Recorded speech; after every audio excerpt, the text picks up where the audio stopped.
Hi, I'm Steve Clemons, and I have some questions. Is Joe Biden's plan to lift patent protections for coronavirus vaccines really such a great idea? And will it really get vaccines to billions of people around the world pronto? Let's get to the bottom line.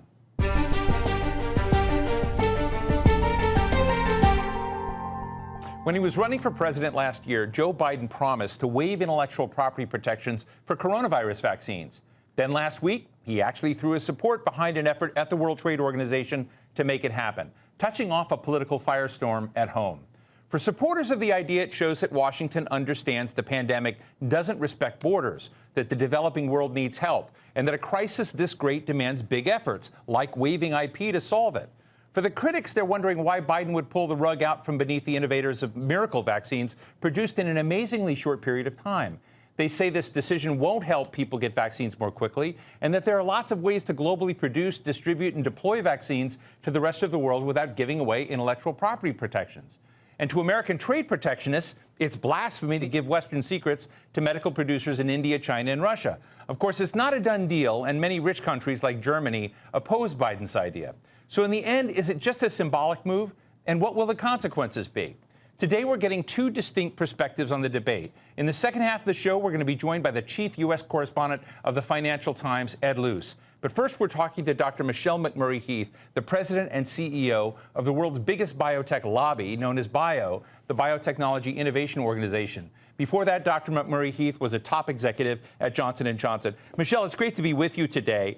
Look, I think a lot of people are feeling pain and frustration as they see so many in India and around the world suffer with the ravages of COVID. And in their minds, big pharma firms, which they see as making lots and lots of money, are sitting on property rights that, if they were extended, could help relieve that pain and suffering and death around the world. Tell me how you feel about that equation. Well, let's start with the end goal. Everyone shares the goal of making sure we get as many COVID vaccines out to every corner of the world, to every person who needs them as soon as possible. We are in a race against COVID variants, and so it's incredibly important not only that everyone get vaccinated, but that we do it very, very quickly. No one is safe until we are all safe. This is uniformly shared amongst our companies, and I think amongst public health professionals around the globe. Where we differ is to the fastest way to actually get that done. And what stands in the way right now between shots and more arms is not intellectual property. Many of our companies have licensed their technology to manufacturers around the globe. I was recently in a conversation with the head of the Vaccine Manufacturing Association in India, and he was saying what we need is not more access to IP. We have lots of the top leading vaccine manufacturers licensed their technology to Indian manufacturers, but we can't get our hands on the raw materials because of well-meaning steps like the Defense Production Act, which has really stopped a lot of the raw materials needed to manufacture vaccines at the U.S. border, preventing them from being exported out to others, and the fact that the U.S. has been really demanding that vaccine manufacturers reserve their supplies for the U.S. population first. These are well-meaning policies. You can understand the incentives behind them and the logic behind them. But now that we're facing a global crisis, it's more important for us to share. And that's actually why the Biotechnology Innovation Organization has put together a group of proposals that would get us to the destination that we actually call share, to really make sure we're sharing the raw materials as well as the vaccines to everyone who needs them. I want to hear more about that in just a moment, but I would like to play a clip from Dr. Tedros Ghebreyesus, the Director General of the World Health Organization, who's commented on this. I want to ask you about, the ecosystem that has led to the generation of these vaccines and why he has the perspective he does. Let's listen to Dr. Ghebreyesus. We are in an unprecedented crisis that requires unprecedented action. Cases are at a record high. Almost 100,000 people are dying globally each week. And we have a chronic vaccine crisis. The World Trade Organization provisions for IP waivers were designed precisely for a situation like this. So, Michelle, I know that the WHO Director General understands that we've been through this period where there's been essentially a miraculous set of vaccine options that have been developed in very, very short period of time, and that we're not through this tunnel. What do you think is going on here? Why you've suggested share? Others have suggested a global Marshall Plan that would deploy this, that wouldn't touch intellectual property. Why are we looking at intellectual property as the conveyor of vaccines, as he describes it, that some people argue could undermine that innovative ecosystem that's created all these options? Well, let's start with his premise that these are unprecedented times that call for unprecedented action. And that's exactly what you've seen from the manufacturers and the innovators. In the first 13 months of this pandemic, our company started over 960 research and development programs targeted at trying to either prevent COVID or stop COVID. We've seen the emergence of therapeutics and vaccines. We talk a lot about the top 10 that are either been approved or close to being approved, but there are actually over 190 COVID vaccines in development. That kind of robust response to any public health emergency is exactly what we want to see. And we don't want to do anything to undermine that response by shaking confidence in the IP system that has served us so well. We need to make sure that we are handling this pandemic without undermining our ability to respond to the next pandemic, because we never know when that will come. So there's that. Second, I understand his frustration because he's been trying to stimulate global leaders to take part in COVAX, which is a WHO-supported effort to universally around the globe pool resources from wealthier countries, use those resources to purchase vaccines at very low cost, and then distribute them around the globe so that the poorest countries would receive COVID vaccines for free. And yet, what he's seen is a lack of response. Our countries have not stepped up to the plate. The Biden administration took a huge step by reversing the previous administration's stance and actually pledging to participate in COVAX. The U.S. had been absent from the table up to then, and yet we've only paid half of our financial commitment to COVAX. So we've only paid $2 of the $4 billion the U.S. has pledged to help purchase vaccines for the globe. So we need to really take part in our global commitment. We need to step up to the table and help all of the countries that are in a position to help distribute vaccines around the globe.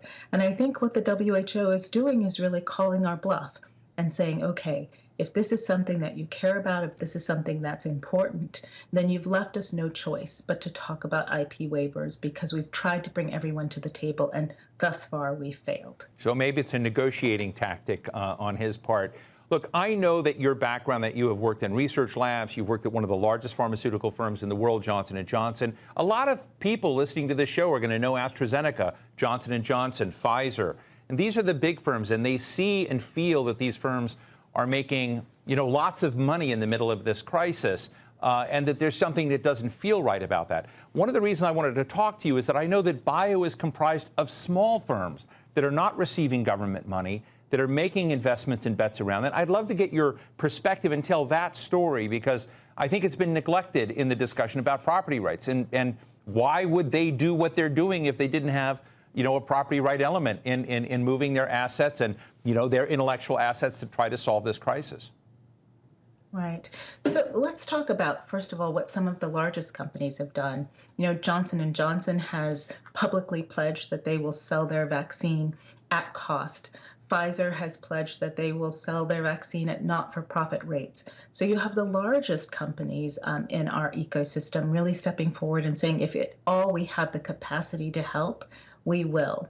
But the small companies are the lifeblood of our innovation. Even Pfizer has partnered with a very small company, BioNTech, to produce their vaccine. And we have companies like Moderna, who were incredibly small before this pandemic started. Of those 960 research projects I talked about, 90% of them, 90% of our global response to COVID has come from our smallest biotechnology companies.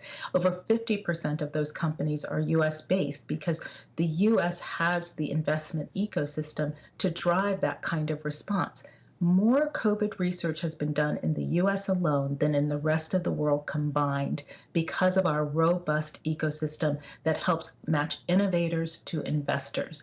And that's precisely because we have the ability to say, the carrot for all of these efforts is the opportunity to perchance make your money back, even though 9 out of 10 research and development programs in biotechnology fail. So the odds are against you. But at this point, we're saying the deck is stacked against you if we also take IP out of the equation. What happens, in your view, if a COVID-20 comes down the pike? COVID-20 meaning the successor coronavirus pathogen that might come along down the pike if something like an intellectual property waivers protocol gets established? Well, we could almost turn the clock back and imagine what it would have looked like. When we started those 190 COVID vaccine projects, there was absolutely no way to predict which of them would be successful. In fact, some of the front runners that we hoped would work actually did not pan out to be successful. And so we need to have a huge set of bets placed in if we have any hope at trying to combat a pandemic. So when the next one comes, I don't want the investors that made those 190 vaccine research and development programs possible to say, actually, I don't want to take that bet. I don't think it's worth my investment. It's not just about the scientists being committed to trying to find solutions. It's not just about our companies being committed to the science and to innovation. It's also about the confidence of investors. And so we need to maintain that confidence if we want to have the ability to respond farther down the line. We've run this natural experiment already. Europe has really eroded their biotechnology ecosystem over the last 30 or 40 years. And we've seen that they have not been able to generate as much response to COVID as the US companies. So why are we going to repeat that mistake? Michelle, I'm going to ask you to take your medical professional hat off for a minute and talk as a politician, a global politician engaged in foreign affairs. My next guest, Ed Luce, when this announcement was made, tweeted out something very impressive. He said, this is going to be great for America's brand in the world. This sends a signal that America is back, that it's re-engaged. And after years of seeing that brand sink into a kind of narcissistic position, with a lot of disregard for that role. I've added a lot of words to Ed's tweet there, but his point is that this sent a signal about American concern for the rest of the world like nothing else can do. I'd like to hear your thoughts about that just very briefly. And is there an alternative where America could send as equally a powerful a message to the world that it really cares for the world and still kind of ride this interesting question about what to do with property rights? If America was truly back and America truly expressed their caring for the world, we would be fully funding COVAX. We would be leading and calling on other countries to fully fund COVAX. We would be donating what is estimated to be an excess of 300 million vaccine doses that we will have sitting around in excess in a few weeks to countries around the globe. And we would be opening up our raw materials to make sure anyone around the globe who is licensed to produce a COVID vaccine would have the over 200 ingredients they need to produce a single vaccine. That is American leadership. That is really saying, let's solve this problem and as quickly and as efficiently as possible. It does nothing to hand needy countries a recipe book with no ingredients, the lack of manpower needed to really fuel and safely produce these vaccines, and undermine not only these very fragile global supply chains for all of these 200 raw materials, but then also to put the accountability and drop it right back in their laps and say, here, go take the 6 to 12 months it takes to stand up your own vaccine manufacturing facility. Go find the raw materials that barely exist, and good luck, make it on your own. We need to do more than that. We are such a leading light in the world, and we need to expect more of ourselves. We need to actively help. Well, Dr. Michelle McMurry-Heath, President and CEO of the Biotechnology Innovation Organization, thanks so much for sharing your views with us today. Thank you for having me, Steve. Now to get more perspective on the issue of patent waivers for the coronavirus vaccine, we're joined by Ed Luce, U.S. national editor and columnist for the Financial Times based here in Washington, D.C. Once upon a time, Edward was also the India bureau chief for the Financial Times as well, and we know India is going through a bit of hell at this moment on this very subject. Ed, you have been positive about President Biden's commitment to join those nations that want to waive intellectual property waivers with regards to coronavirus vaccine, particularly with regard to helping India and other developing nations that are in real trouble. Do you think this is the solution?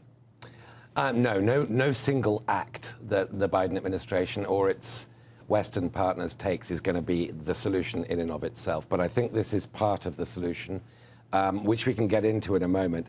I do think it's a very important politically symbolic and geopolitically symbolic gesture from the Biden administration to the world to expect American leadership on this. It is extremely rare, if ever, that you see an American president take on Big Pharma. It just doesn't happen. This isn't something that you get up in the morning as president and think, oh, that's easy, I'll do that. It just doesn't happen. So the fact that I think he's been prepared to take on Big Pharma and do something that they don't want is going to be noticed and does send a very important signal of the seriousness of his intent. Right. You applauded that intent, and at the same time, in a fascinating article in the Financial Times this week, you swatted him as well, the president, for not coordinating better with our European allies in this. So what are you trying to hit and criticize on that element? Well, the announcement last week was followed very quickly by irritation from Angela Merkel, from Emmanuel Macron, and from the European Commission in Brussels.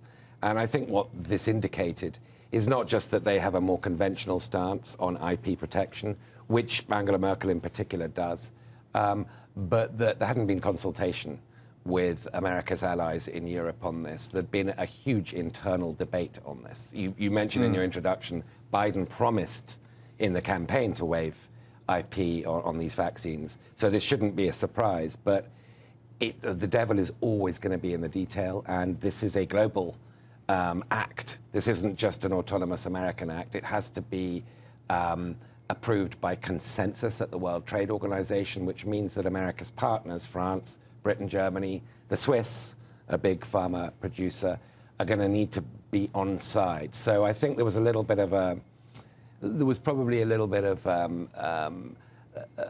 absence of diplomacy and ground preparation by the Biden administration. You know, Ed, there's been a lot of focus on Big Pharma, just as you just shared.